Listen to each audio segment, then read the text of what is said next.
Hello everyone, I hope you all are doing well.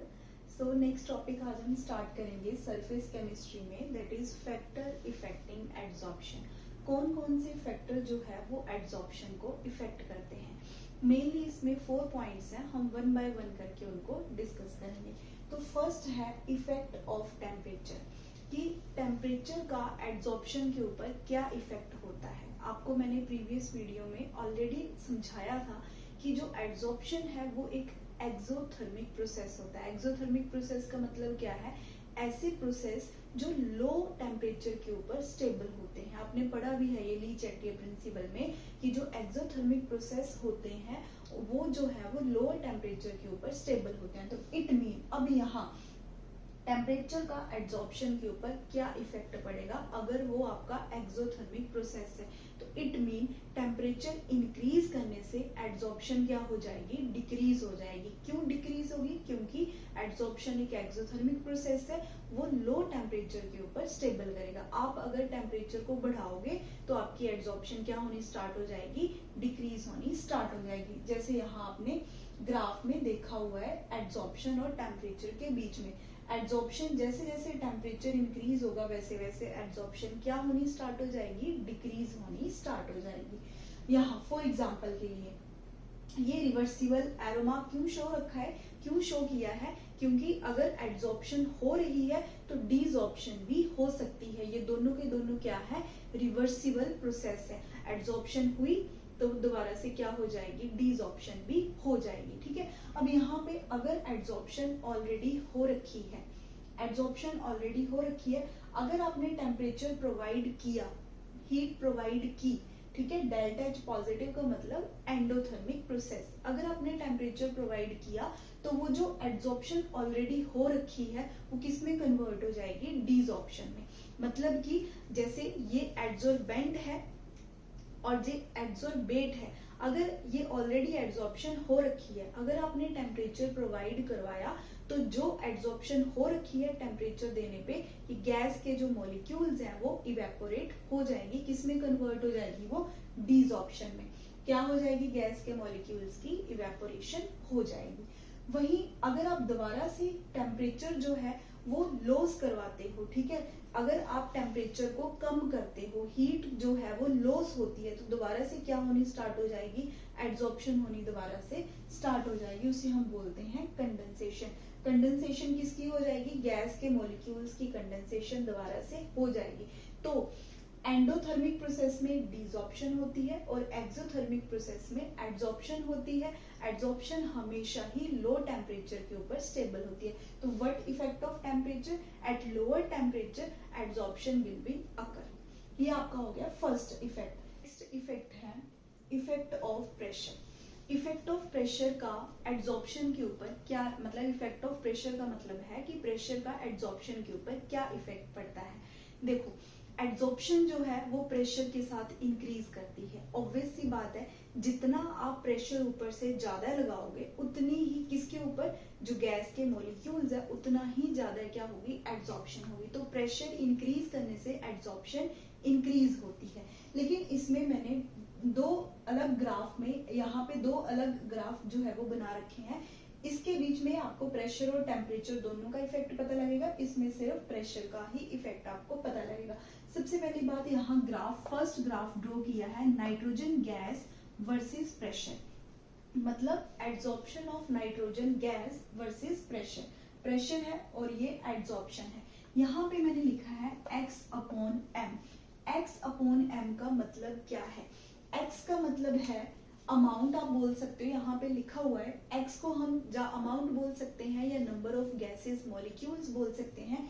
x का मतलब क्या है कि कितने नंबर ऑफ गैस के मॉलिक्यूल्स जो है वो कितने एड्सॉर्बेंट मास के ऊपर आके एड्सॉर्ब हुए हैं, उसको हम बोलते हैं x अपॉन m या extent of adsorption. x over m को हम सेकंड क्या बोलते हैं? Extent of adsorption. x का मतलब नंबर ऑफ गैस मॉलिक्यूल्स और m का मतलब मास ऑफ द एड्सॉर्बेंट, उसको हम बोलते हैं एक्सटेंट ऑफ एड्सॉर्प्शन। अब इस चीज में देखो, ग्राफ ड्रॉ किया है extent of adsorption and pressure. अब इस केस में देखो, प्रेशर इंक्रीज करने से जो एड्सॉर्प्शन है वो आपकी क्या हो रही है, इंक्रीज हो रही है।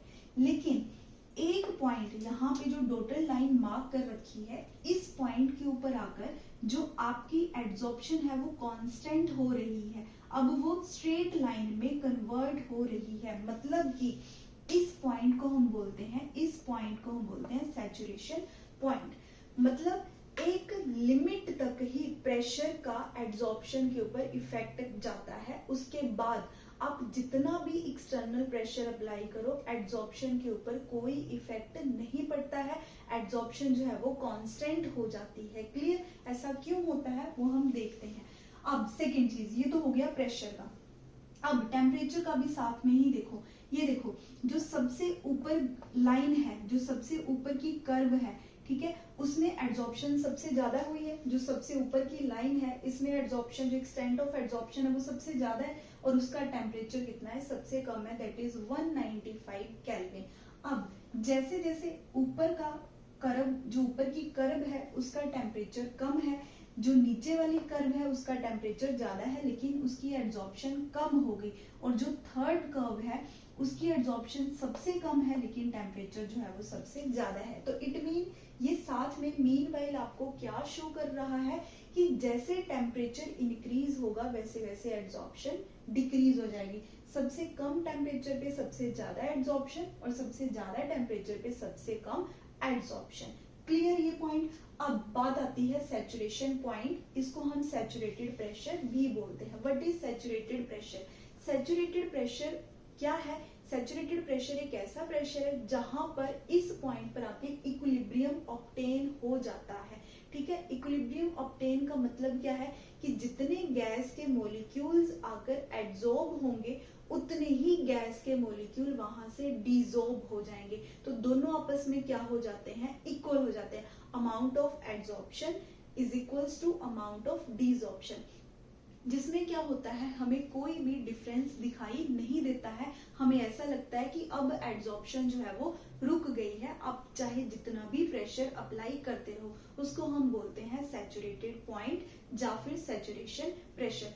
फॉर एग्जाम्पल आप समझ लो, जब एड्सॉर्बेंट की सरफेस कंप्लीटली फिल्ड होगी, पूरे गैस के मॉलिक्यूल्स उसकी सरफेस के ऊपर आके एड्सॉर्ब हो गए, तो अब बाहर से जितना भी प्रेशर अप्लाई करते रहो एड्सॉर्प्शन फर्दर नहीं होगी। ठीक है, तो इसको हम बोलते हैं सैचुरेटेड पॉइंट या फिर saturated pressure. Second graph draw किया है गैस एड्सॉर्ब्ड वर्सेस प्रेशर, लेकिन यहाँ पे टेम्परेचर क्या है, कांस्टेंट है, वहां पे टेम्परेचर वेरी कर रहा था। तो ये ग्राफ भी जो है वो मैंने आपको एक्सप्लेन कर दिया कि जैसे प्रेशर इंक्रीज होगा एड्सॉर्प्शन इंक्रीज होगी, लेकिन एक पॉइंट के ऊपर आके एड्सॉर्प्शन जो है वो कांस्टेंट हो जाएगी। क्यों हो जाएगी? क्योंकि amount of gas adsorbed is equals to amount of gas desorbed. उस पॉइंट पे आके क्या अटेन हो जाएगा, इक्विलिब्रियम जो है वो ऑब्टेन हो जाएगा। आई होप आपको ये दो पॉइंट समझ आ गए हैं। नेक्स्ट है फैक्टर इफेक्टिंग में third point, that is nature of adsorbent. जो एड्सॉर्बेंट है उसकी नेचर कैसी होनी चाहिए एड्सॉर्प्शन के लिए। अब एड्सॉर्प्शन जो है वो किसके ऊपर होती है, एड्सॉर्बेंट की सरफेस के ऊपर होती है। तो जितना ज्यादा एड्सॉर्बेंट का सरफेस एरिया होगा एड्सॉर्प्शन उतनी ही ज्यादा होगी। अब ज्यादा सरफेस एरिया है तो एड्सॉर्प्शन ज्यादा, कम सरफेस एरिया है तो एड्सॉर्प्शन कम होगी। तो यहाँ लिखा है कि surface area directly proportional to adsorption. Surface area किसका, एड्सॉर्बेंट का। सेकेंड, अब जो रफ सरफेस एरिया होता है, मतलब जो एड्सॉर्बेंट है, ठीक है, कोई भी ट्रांजिशन मेटल है, जो कोई भी मेटल है, ठीक है, जिसके ऊपर एड्सॉर्प्शन होगी, अगर उसका सरफेस एरिया रफ है, ठीक है, तो उसके ऊपर ज्यादा एड्सॉर्प्शन होगी एज कंपेयर टू जिसका सरफेस एरिया क्या है, स्मूथ होगा। ठीक है, क्यों? क्योंकि रफ सरफेस एरिया के ऊपर गैस के मॉलिक्यूल्स इजीली जो है वो वहां आकर एड्सॉर्ब हो जाते हैं, क्योंकि रफ सरफेस एरिया के पास ज्यादा एक्टिव साइट्स होते हैं ताकि जल्दी से एड्सॉर्प्शन हो सके। तो सेकेंड इसी में एग्जांपल है, जो एक्टिवेटेड चारकोल होता है उसके ऊपर एड्सॉर्प्शन ज्यादा होती है as compare to simple charcoal. तो ये आ गया आपका nature of adsorbent. Fourth point है नेचर ऑफ एड्सॉर्बेट। जो एड्सॉर्बेट उसकी नेचर जो है वो कैसी होनी चाहिए एड्सॉर्प्शन करवाने के लिए। अब एड्सॉर्बेट क्या है, गैसेस हैं, वो लिक्विड फॉर्म में कन्वर्ट होकर ही एड्सॉर्प्शन करवाती हैं। जो गैसेस जल्दी लिक्विड में कन्वर्ट हो जाती हैं उनका एड्सॉर्प्शन रेट ज्यादा होता है एज कंपेयर टू जो गैसेस जल्दी लिक्विड फॉर्म में कन्वर्ट नहीं होती हैं। एग्जांपल दे रखा है sulphur dioxide, ammonia, methane etcetera. ये गैसेस जल्दी लिक्विड में कन्वर्ट हो जाती हैं। अब लिक्विड में कौन सी गैसेस जल्दी कन्वर्ट होती हैं, वो डायरेक्टली प्रोपोर्शनल है देयर क्रिटिकल टेम्परेचर। अब क्रिटिकल टेम्परेचर क्या है? क्रिटिकल टेम्परेचर एक ऐसा सर्टेन टेम्परेचर है जिस टेम्परेचर के ऊपर कोई गैस जो है वो लिक्विड फॉर्म में कन्वर्ट हो जाती है। तो जिस गैस का क्रिटिकल टेम्परेचर ज्यादा होगा वो जल्दी लिक्विड में कन्वर्ट हो जाएगी एज कंपेयर टू जिस गैस का क्रिटिकल टेम्परेचर कम है। तो सिंपल सी बात है, एड्सॉर्प्शन मेनली डिपेंड करती है लिक्विफेबल ऑफ द गैसेस, और जो लिक्विफेबल है वो किसके ऊपर डिपेंड करती है? Their critical temperature. Higher the critical temperature उसकी लिक्विफिकेशन जल्दी हो जाएगी, जितनी जल्दी गैस लिक्विड फॉर्म में कन्वर्ट होगी उतनी फास्टर उसकी एड्सॉर्प्शन होगी। तो ये आपके 4 पॉइंट जो है फैक्टर इफेक्टिंग एड्सॉर्प्शन, आपके वो 4 पॉइंट जो है वो मैंने डिस्कस कर दिए। ठीक है, adsorption of nitrogen on iron.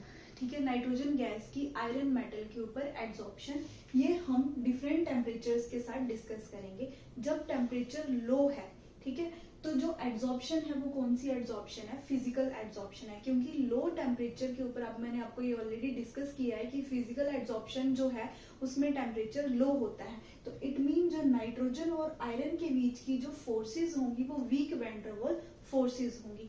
किस टेम्परेचर के ऊपर? लो टेम्परेचर के ऊपर, that is 83 kelvin. Different books में डिफरेंट टेम्परेचर मार्क किया है, वो आप लोग चेक कर लेना। सेकेंड है रूम टेम्परेचर। रूम टेम्परेचर तो पता है 298 केल्विन। जब रूम टेम्परेचर होगा तो कोई भी एड्सॉर्प्शन नहीं होगी, मतलब आयरन और नाइट्रोजन गैस के बीच में कोई इंटरेक्शन नहीं होगी, और जब इंटरेक्शन ही नहीं है दोनों के बीच में तो कोई एड्सॉर्प्शन नहीं होगी जब टेम्परेचर क्या है? रूम टेम्परेचर है। थर्ड है हायर टेम्परेचर। जब टेम्परेचर आपका हायर है, दैट इज 773 केल्विन। ठीक है, तो इस टेम्परेचर के ऊपर, हायर टेम्परेचर के ऊपर कौन सी एड्सॉर्प्शन होगी? केमिकल एड्सॉर्प्शन होगी। और आपको पता है केमिकल एड्सॉर्प्शन में जो एड्सोर्बेंट और एड्सोर्बेट के बीच में जो फोर्सेस होती हैं वो कोवेलेंट फोर्सेस होती हैं। तो इट मीन यहाँ जो बॉन्ड होगा केमिकल एड्सॉर्प्शन में वो स्ट्रॉन्ग बॉन्ड होगा, that is covalent chemical bonding. ठीक, हम डिस्कस करेंगे थर्मोडायनामिक पैरामीटर्स। एड्सॉर्प्शन में हम मेनली इन 3 पैरामीटर्स को डिस्कस करेंगे। फर्स्ट है गिव्स फ्री एनर्जी, सेकेंड है change in enthalpy, and third है चेंज इन एंट्रोपी। अब मैंने आपको बताया था कि जो एड्सॉर्प्शन है वो एक एक्सोथर्मिक प्रोसेस है, साथ में ही जो एड्सॉर्प्शन है वो एक स्पॉन्टेनियस प्रोसेस है।